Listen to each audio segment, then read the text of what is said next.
Assalamualaikum warahmatullahi wabarakatuh. Bagaimana kabar kelas 6? Sehat semuanya?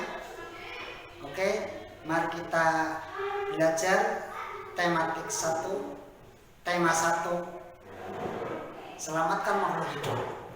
Subtema 1, tumbuhan sahabat. Pembelajaran pertama. Baik, kita mulai saja. Halo adik-adik semuanya, selamat datang kembali di tahun ajaran 2020-2021 dan selamat datang kembali kepada adik-adik yang baru saja duduk di kelas 6.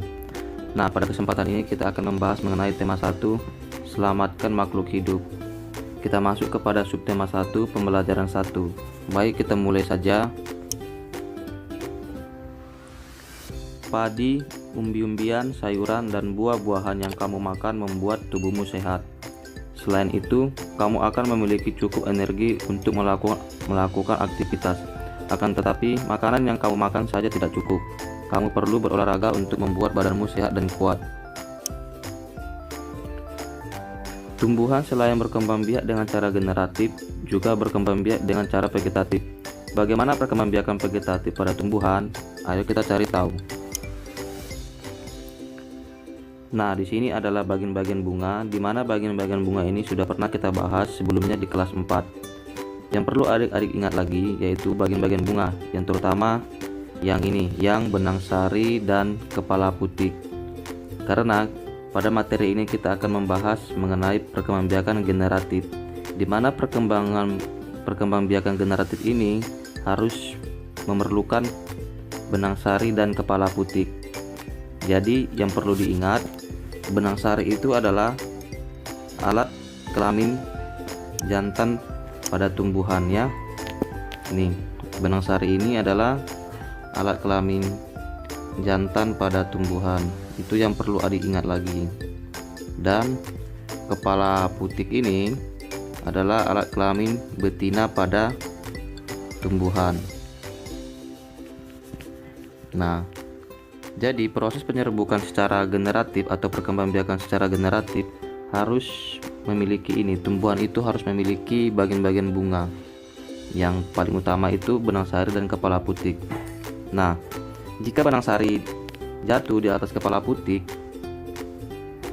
itu akan terjadi proses penyerbukan. Proses penyerbukan ini dapat dibantu oleh hewan, misalnya itu kupu-kupu, kemudian oleh lebah, kemudian ada lagi dibantu oleh angin. Jadi ini adalah contoh yang dapat membantu penyerbukan pada tumbuhan. Nah, jika benang sari jatuh di atas kepala putih, akan terjadi proses penyerbukan dan akan menghasilkan zigot. Jadi zigot itu akan bertumbuh menjadi lembaga. Lembaga berkembang menjadi bakal biji, kemudian bakal biji berkembang menjadi biji dan bakal buah, kemudian bakal buah berkembang menjadi daging buah. Lembaga yang berada di dalam biji merupakan calon tumbuhan baru. Tumbuhan yang berkembang biak secara generatif antara lain padi, mangga, durian, dan jambu.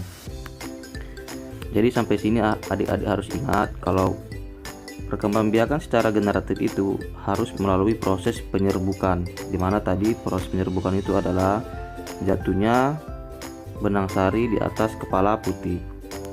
Baik, kita lanjut lagi.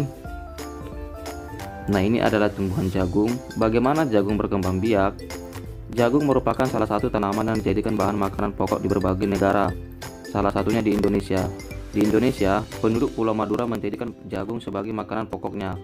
Jagung merupakan salah satu tanaman penghasil karbohidrat yang sangat diperlukan oleh tubuh. Nah, pada jagung pasti terdapat bunga. Nah, bunga-bunga ini pasti memiliki bagian-bagian seperti yang tadi, ada kepala putih, ada benang sari. Jadi, jika benang sari jatuh di atas kepala putih, akan terjadi proses penyerbukan. Nah, proses penyerbukan itu akan menghasilkan zigot. Nah, tadi sudah Bapak jelaskan bagaimana proses pertumbuhan zigot tersebut. Baik, kita masuk lagi. Nah, sekarang kita masuk ke perkembangbiakan secara vegetatif.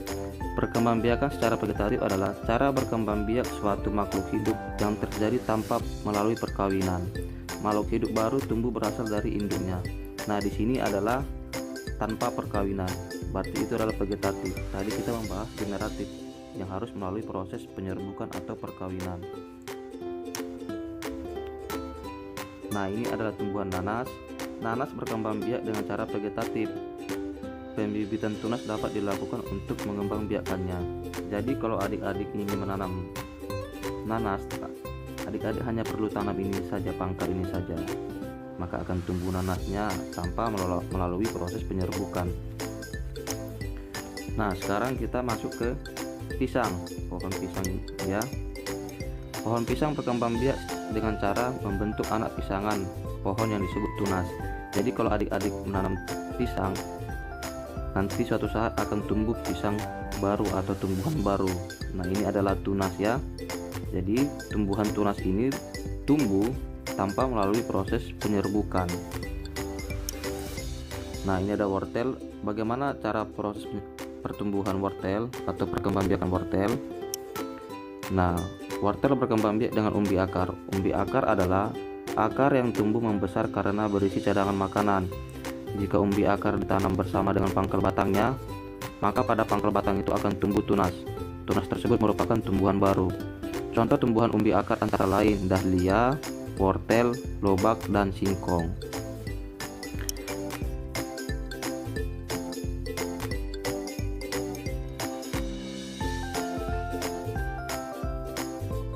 Baik, sampai di sini materi kali ini, semoga bermanfaat. Assalamualaikum warahmatullahi wabarakatuh.